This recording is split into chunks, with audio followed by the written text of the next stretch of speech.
గుంటూరులో టీడీపీ గూండాలు సృష్టించిన విధ్వంసంతో నగరవాసులు ఒక్కసారిగా భయభ్రాంతులు గురయ్యారు. ఈ ఘటనతో రాష్ట్రంలో లా అండ్ ఆర్డర్ లేదని నిరూపితమైంది. ప్రభుత్వం చేత ప్రభుత్వం కొరకు గవర్నమెంట్ స్పాన్సర్డ్ గూండాలు రెచ్చిపోయి ఓ మాజీ మంత్రిని అంతం చేసేందుకు ప్రయత్నించాయి అనడానికి ఈ ఘటనే స్పష్టమైన ఉదాహరణ. దీనికి సంబంధించి పూర్తి డీటెయిల్స్ మా కరెస్పాండెంట్ సతీష్ మనకి అందిస్తారు. సతీష్, డీటెయిల్స్ ఏంటి? పూర్తిగా మనం చూస్తున్నాం విధ్వంసం, అరాచకం ఎంత దారుణంగా జరిగిందో మనం చూస్తున్నాం, అది కూడా పోలీసుల సమక్షంలో. డీటెయిల్స్ ఏంటి? కార్తీక్, చాలా స్పష్టంగా ఇక్కడ అర్థమవుతుంది ఎట్టి పరిస్థితుల్లో ఎంత దారుణమైనటువంటి శాంతి భద్రతలు ఉన్నాయో చాలా క్లియర్ గా అర్థమవుతుంది. సాక్షాత్తు మాజీ మంత్రి గుంటూరు జిల్లాలో సుదీర్ఘ కాలం పాటు దాదాపుగా 4 దశాబ్దాలుగా రాజకీయాల్లో ఉన్నటువంటి ఆ మాజీ మంత్రి అంబటి రాంబాబు నివాసం పైన అధికార పక్షం అధికారులను ఉపయోగించి, పోలీసులను ఉపయోగించి తమ రౌడీలతో కలిసి ఏ విధంగా దాడి చేస్తుందో, ఏ విధంగా విచక్షణ రహితంగా విధ్వంసం సృష్టిస్తుందో, ఏ విధంగా మాజీ మంత్రి అంబటి రాంబాబు పైన హత్యా యత్నానికి పాల్పడిందో, ఆయన ఆస్తులను ధ్వంసం చేసింది, ఆయన నివాసాన్ని ధ్వంసం చేసింది, ఆయన ఇంట్లో ఉన్నటువంటి ప్రతి వస్తువును ధ్వంసం చేయడం, అదేవిధంగా ఆయన కార్ని ధ్వంసం చేయడం, స్వయంగా సాక్షాత్తు తెలుగుదేశం పార్టీ ఎమ్మెల్యే గల్లా మాధవి సారథ్యంలోనే మొత్తం ఈ దాడికి పాల్పడినటువంటి అల్లరి మూకలు, రౌడీ మూకలు, టీడీపీ నాయకులు, కార్యకర్తలు అంతా కూడా వచ్చినటువంటి పరిస్థితి. సో అల్లరి మూకలందరినీ తెచ్చింది స్వయంగా తెలుగుదేశం పార్టీ ఎమ్మెల్యే గల్లా మాధవి. ఇవాళ ఉదయం నుండి కూడా మాజీ మంత్రి అంబటి రాంబాబు పైన దాడి చేయాలని, అంబటి రాంబాబుని కొట్టాలని, అంబటి రాంబాబు పైన హత్యాయత్నం చేయాలని ఇవాళ ఉదయం నుండి పబ్లిక్ గా గుంటూరు నడి రోడ్డు మీద కర్రలు రాడ్లు పట్టుకొని ఇవాళ ఉదయం నుండి కూడా తిరిగినటువంటి పరిస్థితి. ఇవాళ ఉదయాన్నే అంబటి రాంబాబు పైన ఆయన కారులో ఉంటుంది కానీ అంబటి రాంబాబు కారు పైన దాడి చేశారు, ఆయన కారు పైన కొట్టే ప్రయత్నం చేశారు. అప్పుడే కర్రలు రాడ్లు పట్టుకొని రోడ్డు మీదకి వచ్చి అంబటి రాంబాబు వస్తే ఇక్కడ కొడతాం, చంపుతాం అని సవాలు చేశారు. అదేవిధంగా బూతులు తిడుతూ ఆయన మీద దాడి చేశారు, ఆయన వాహనం పైన దాడి చేశారు. అది మరొక ముందే దానిపైన మళ్ళీ అంబటి రాంబాబు నివాసం పైన, ఆయన క్యాంప్ ఆఫీస్ పైన మనం చూస్తున్నాం విజువల్స్ లో. ఈ రాష్ట్ర చరిత్రలో ఎప్పుడూ లేనటువంటి సంస్కృతి, కేవలం చంద్రబాబు అధికారులు ఉన్నప్పుడు మాత్రమే ఇటువంటి దాడులు జరుగుతాయి. ఎందుకంటే గతంలో కూడా చూస్తాం మనం, వల్లభనేని వంశీ నివాసం పైన ఈ విధంగానే దాడికి పాల్పడ్డారు. నల్లపరెడ్డి ప్రసన్న కుమార్ రెడ్డి నివాసం పైన ఈ విధంగానే తెలుగుదేశం పార్టీ రౌడీలు అల్లరిమోకలు దాడులకు పాల్పడ్డారు. వాళ్ళెవ్వరిపైన ఇప్పటి వరకు కూడా కేసులు లేనటువంటి పరిస్థితి.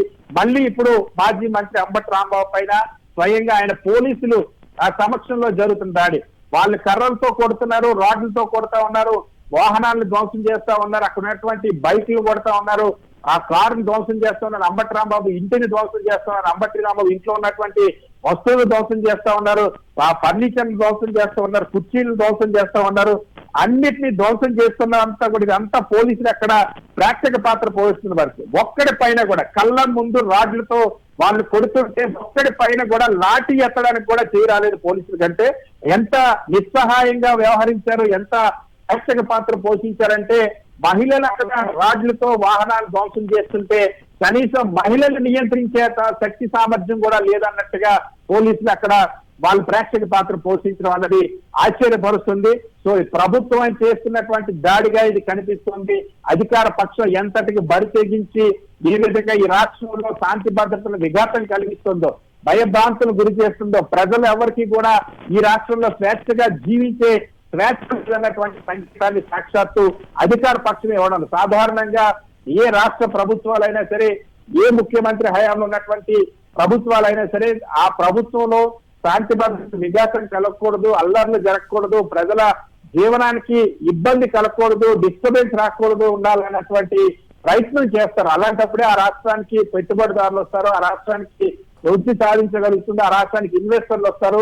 ఎక్కడైతే లా అండ్ ఆర్డర్ పర్ఫెక్ట్ గా ఉంటుందో అక్కడికి ఇన్వెస్ట్మెంట్స్ వస్తాయి. కానీ ఈ రాష్ట్రంలో చంద్రబాబు అధికారంలోకి వచ్చినప్పటి నుండి రెడ్ బుక్ అరాచకం వికృత రూపం దాల్చి ఈ విధంగా రాజకీయ నాయకులు, ప్రముఖుల నివాసాల పైన అధికార పార్టీ వాళ్ళు ఎవరైతే అధికారం ఉందని పసుపు బిల్లలు వేసుకున్నారో పసుపు బిల్లలు వేసుకుని ఇలా దాడులు చేస్తున్నటువంటి పరిస్థితి స్వయంగా తెలుగుదేశం పార్టీ, గుంటూరు తెలుగుదేశం పార్టీ శాసనసభ్యురాలు గల్లా మాధవి సారథ్యంలోనే వీళ్ళంతా వచ్చారు. టీడీపీ నాయకులంతా, అక్కడటువంటి కార్యకర్తలు, రౌడీ మోకులు, అల్లరి మోకులు, రాడ్లు పట్టుకున్న వాళ్ళు, కర్రలు పట్టుకున్న వాళ్ళంతా కూడా ఆమె సారథ్యంలో వచ్చిన తర్వాత పోలీసులు ముందు నుండే పోలీసులు దాటి వీళ్ళు ముందుకు వచ్చారు. ఎవరిని కూడా పోలీసులు నియంత్రించేటువంటి ప్రయత్నం చేయలేదు. పోలీసులు అక్కడ అరెస్ట్ చేసేటువంటి ప్రయత్నం చేయలేదు.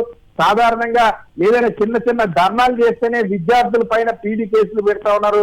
విద్యార్థి సంఘాల పైన అరెస్టులు చేస్తున్నటువంటి పోలీసులు ఒక ఎమ్మెల్యే స్వయంగా తన వెనకాల మూకన వేసుకొని రాడ్లు కర్రలతో అలా వస్తుంటే వాళ్ళని నియంత్రించకుండా ఒక ప్రతిపక్షానికి సంబంధించినటువంటి మాజీ మంత్రి నివాసం మీదకి అలా వస్తుంటే నియంత్రించుకుంటే ప్రేక్షక పాత్ర వహించినటువంటి ఒక దారుణమైనటువంటి పరిపాలన దృశ్యం ఇది. ఎందుకంటే ఈ రాష్ట్ర చరిత్రలో ఇంత దారుణంగా పోలీసుల సమక్షంలోని ఇంత విచక్షణ రహితంగా ఇంత క్రూరంగా దాడులు జరిగినటువంటి సంఘటన ఇప్పటి వరకు ఏ మాజీ మంత్రి నివాసపై ఎలాంటి సంఘటన చోటు చేసుకోలేదు.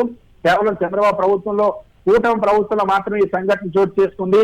ఎక్కడైతే ఈ రాష్ట్రంలో శాంతి భద్రతలు ఎంత దారుణంగా తయారయ్యాయో ఈ శాంతి భద్రతల విఘాతం కలిగించేది కూడా సాక్షాత్తు చంద్రబాబు సారథ్యంలోని తెలుగుదేశం పార్టీ నాయకులు కార్యకర్తలు అనే విషయం ఇక్కడ కళ్ళకు కట్టినట్టు కనిపిస్తోంది. ఇంతకంటే వేరొక సాక్ష్యం అవసరం లేదు. ఎందుకంటే సాధారణంగా అధికార పక్షం శాంతి భద్రతలు పరిరక్షించాలి, కానీ అధికార పక్షమే రౌడీలాగా ఆవిష్కృతమైంది. రౌడీలాగా అరాచకం సృష్టిస్తుంది. రౌడీలాగా దాడులు చేస్తూ ఉన్నారు. ఎవరు ప్రశ్నించకూడదు, ఎవరు నిలదీయకూడదు, ఎవరు విమర్శించకూడదు, ఎవరు ఈ ప్రభుత్వంలో జరిగిన అవినీతిని నిలదీయకూడదు, ఎవరి ప్రభుత్వ వైఫల్యాలను ఎండగట్టకూడదు, ఎవరు ఈ రాష్ట్రంలో ప్రజల సమస్యను గొంతెత్తకూడదు అన్నటువంటి ధోరణిలో ఎవరైతే బలంగా మాట్లాడతారో, ఎవరైతే బలంగా ప్రశ్నిస్తారో, ఎవరైతే బలంగా పోరాడతారో వాళ్ళని టార్గెట్ చేసి దాడులు చేయడమే పనిగా సో ఈ నేపథ్యంలోనే అంబటి రాంబాబు పైన ఎప్పటి నుంచో చేస్తున్నారు. అనేక సందర్భాల్లో పోలీసులు కూడా అంబటి రాంబాబును టార్గెట్ చేసిన పరిస్థితి. సో ఈ రోజు ఉదయం నుండి కూడా అంబటి రాంబాబును కొట్టడానికి రాడ్లు కర్రలతో గుంటూరు రోడ్ నగరం అంతా కూడా విచ్చలవిడిగా తిరిగినటువంటి పరిస్థితి. మళ్ళీ ఇప్పుడు అదే జరుగుతున్నటువంటి పరిస్థితి. ఇప్పుడు స్వయంగా అంబటి రాంబాబు పైన హత్యాయాత్ర, ఎందుకంటే ఖచ్చితంగా ఆయన చంపడానికి చంపుతామని బహిరంగంగా ఓపెన్ స్టేట్మెంట్లు అక్కడ ఇచ్చి పోలీసుల సమక్షంలోనే కొడుతున్నటువంటి పరిస్థితి. అక్కడ ఉన్నటువంటి అంబటి రాంబాబు క్యాంప్ ఆఫీస్ మొత్తాన్ని కూడా ధ్వంసం చేశారు. అక్కడ ఉన్నటువంటి ఫర్నిచర్ ధ్వంసం చేశారు, ఆఫీసును ధ్వంసం చేశారు, కార్లను ధ్వంసం చేశారు, వాహనాలు ధ్వంసం చేశారు. వాటన్నిటిని ధ్వంసం చేయడం కాక అంబటి రాంబాబు చుట్టూ ఉన్న వాళ్ళపైన కర్రలతో దాడి చేశారు. వాళ్ళందరినీ కూడా గాయపరిచారు. పూర్తిగా అంబటి రాంబాబు నివాసాన్ని లక్ష్యంగా చేసుకొని, ఆయన క్యాంప్ ఆఫీస్ లక్ష్యంగా చేసుకొని విచ్చలవిడిగా దాడులు చేసినటువంటి పరిస్థితి. రాష్ట్ర ప్రభుత్వం ఇంత దారుణంగా జరుగుతున్నటువంటి ఈ సంఘటన చోటు చేసుకుంటే ఎక్కడో కాదు, సాక్షాత్తు ముఖ్యమంత్రి చంద్రబాబు నివాసం ఉండేటువంటి ఆ గుంటూరు జిల్లాలోనే, సాక్షాత్తు మంత్రి నారా లోకేష్ నివాసం ఉండేటువంటి గుంటూరు జిల్లాలోనే, సాక్షాత్తు ఉప ముఖ్యమంత్రి పవన్ కళ్యాణ్ నివాసం ఉండేటువంటి గుంటూరు జిల్లాలోనే, సాక్షాత్తు ఈ రాష్ట్ర police boss DGP head quarter ఉండేటువంటి నివాసంలోనే ఇంత దారుణంగా పోలీసుల సమక్షంలోనే పోలీసు పాత్ర పోషిస్తున్నటువంటి తరుణంలోనే ఇంత దారుణమైనటువంటి దాడి అన్నది గుంటూరు జిల్లా చరిత్రలో ఎన్నడూ లేదు, ఆంధ్రప్రదేశ్ రాష్ట్ర చరిత్రలో ఎన్నడూ లేదు. ఒక మాజీ మంత్రి పైన హత్యాయత్నానికి దిగడం, పబ్లిక్ గా ఒక ఎమ్మెల్యే మనుషులను తీసుకెళ్లి కర్రల్లో రాడ్లతో పాటు తీసుకెళ్లి కొట్టించడం అన్నది ఎంత దారుణమైనటువంటి పరిస్థితి. రాష్ట్రంలో ఎంత భయానకమైన పరిస్థితులు ఉన్నాయో, ఈ రాష్ట్రంలో గొంతెత్తి మాట్లాడే వాళ్ళకి ఎలాంటి దారుణమైనటువంటి పరిస్థితులు ఉన్నాయన్నటువంటి సంకేతం ఇవ్వడానికి దాడులు చేస్తున్నారో మనం చూడొచ్చు. అంబటి రాంబాబు ఉదయం నుండి అంబటి రాంబాబు పైన టార్గెట్ చేశారు. అంబటి రాంబాబు వాహనం పైన పొద్దున్నే టీడీపీ నాయకులు కార్యకర్తలు దాడికి వెళ్లారు. అంబటి రాంబాబుని పచ్చి బూతులు మాట్లాడారు. ఆ సందర్భంగా అంబటి రాంబాబు వాళ్ళు తిట్టినప్పుడు దాన్ని ముఖ్యమంత్రి చంద్రబాబు దూషించారంటే ఆపాదించేటువంటి ప్రయత్నం చేసి అప్పటి నుండి కుట్రకు మరింత పదునెక్కించారు. వాస్తవానికి దానిపైన కూడా అంబటి రాంబాబు ఈ రోజు సాయంత్రమే చాలా స్పష్టంగా స్పష్టమైన నేను అన్నది నన్ను ఎవరైతే బూతులు తిట్టారో, నన్ను ఎవరైతే కొట్టడానికి వచ్చారో వాళ్ళని తిట్టారు తప్ప చంద్రబాబును తిట్టాలని ఉద్దేశం కాదని, అయినప్పటికీ కూడా నా నోట్లో నుండి ఆ పదం రాకూడదు, అది రావడం తప్పని అంశాన్ని కూడా చాలా స్పష్టంగా అంబటి రాంబాబు తన విచారాన్ని కూడా వ్యక్తం చేశారు. అయినప్పటికీ కూడా దీనిపైన కేసులు పెడతామంటే నేను న్యాయపరంగా ఎదుర్కోవడానికి సిద్ధంగా ఉన్నాను. స్టార్ ఆఫ్ ది మూమెంట్ లో ఒక వర్డ్ జారినప్పుడు దానికి సిద్ధంగా ఉన్నాను. కానీ ఇవాళ ఏకంగా అంబటి రాంబాబుని భౌతికంగా లేకుండా చేయాలన్నటువంటి కుట్ర చేసింది తెలుగుదేశం పార్టీ. ఇన్ని వందల మందిని, వేల మందిని తెలుగుదేశం పార్టీకి సంబంధించిన కార్యకర్తల నాయకులు వచ్చి హత్యాయత్నానికి ప్రయత్నించడం అన్నది ఎంత దారుణంగా పబ్లిక్ గా ఒక మనిషిని మేము చంపుతాం అన్నట్టుగా ఇంత దారుణంగా రాడ్లు కర్రలు పట్టుకుని వెళ్తా ఉన్నారంటే ఈ రాష్ట్రంలో ప్రశ్నించేటువంటి ప్రతిపక్షాలు కానీ ప్రశ్నించే గొంతుల్ని ఏ విధంగా టార్గెట్ చేశారో అక్కడ చాలా స్పష్టంగా అర్థమవుతుంది. ఆంధ్రప్రదేశ్ రాష్ట్ర చరిత్రలో ఏ ముఖ్యమంత్రి హయాంలో కూడా, ఏ ప్రభుత్వ హయాంలో కూడా ఇంత దారుణంగా ఒక రాజకీయ నాయకుడికి సంబంధించినటువంటి ప్రత్యర్థి రాజకీయ నాయకుడి ఇంటి పైన మనుషులు ఇల్లు ఇలా రాడ్లు కర్రలతో కొట్టినటువంటి సందర్భాలు లేవు. అది ఇప్పుడు చంద్రబాబు ప్రభుత్వంలోనే జరుగుతున్నటువంటి పరిస్థితి. కొద్ది రోజుల కిందటే నల్లపరెడ్డి ప్రసన్న కుమార్ రెడ్డి నివాసం పైన కూడా ఇదే విధంగా దాడులు చేశారు.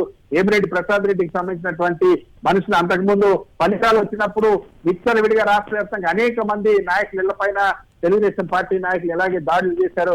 ఎక్కడ చూసినా సరే రెడ్ బుక్ పేరుతో అరాచకం సృష్టిస్తూ ఈ రాష్ట్రంలో ఎవరిని బతకనివ్వం అన్నటువంటి ధోరణిలో ఉన్న ప్రతిపక్షాలని బతకనివ్వం అన్నటువంటి ధోరణిలో తెలుగుదేశం పార్టీ దాడులు చేసిన పరిస్థితి అంతా పోలీసుల సమక్షంలోనే జరుగుతుంది. ఇవాళ పొద్దున్న అక్కడున్నటువంటి గుంటూరులో ఫ్లెక్సీ దగ్గరికి వెళ్ళినటువంటి దళితుడి పైన వైఎస్ఆర్ కాంగ్రెస్ పార్టీకి సంబంధించిన దళిత కార్యకర్త సోషల్ మీడియా కన్వీనర్ పైన దాడి చేశారు.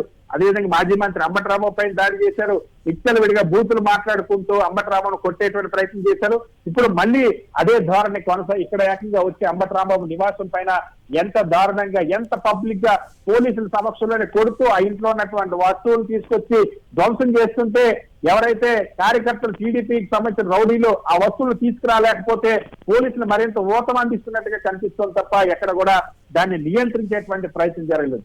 మాజీ మంత్రి అంబటి రాంబాబు ప్రశ్నించేటువంటి గొంతులు నొక్కడం కోసం ఆయన పైన హత్యాయత్నం చేసేటువంటి పరిస్థితికి తెలుగుదేశం పార్టీ దిగజారినటువంటి సిచ్యువేషన్. సో దీనిపైన తీవ్ర ఆందోళన వ్యక్తం అవుతుంది. వైఎస్ఆర్ కాంగ్రెస్ పార్టీ శ్రేణులన్నీ కూడా తీవ్ర ఆగ్రహం వ్యక్తం చేస్తున్నాయి సార్.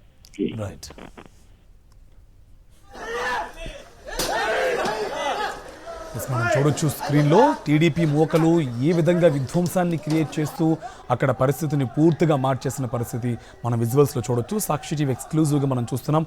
అందరూ కూడా ఒక్కసారిగా వచ్చి అక్కడ ఉన్నటువంటి పార్టీ కార్యాలయాన్ని, ఇంటిని ధ్వంసం చేసినటువంటి విజువల్స్ మనం చూస్తున్నాం. కారు అద్దాలు పగలగొడుతూ ఇంట్లో ఉన్నటువంటి ఫర్నిచర్, అలాగే ఫోటోల్ని, సెంటిమెంట్గా కొన్ని ఫోటోలు ఏవైతే ఉన్నాయో వాటిని బయటికి తీసుకొచ్చి విసరడం, ఇంటి అద్దాల్ని పగలగొట్టడం, కార్యాలయాన్ని, ఇంటిని విధ్వంసం చేస్తూ పూర్తిగా అక్కడ ఉన్నటువంటి వస్తువులన్నింటినీ కూడా ధ్వంసం చేసినటువంటి పరిస్థితి మనం చూస్తున్నాం. ఇదంతా కూడా టీడీపీ ఎమ్మెల్యే గల్లా మాధవి ఆధ్వర్యంలోనే జరిగింది.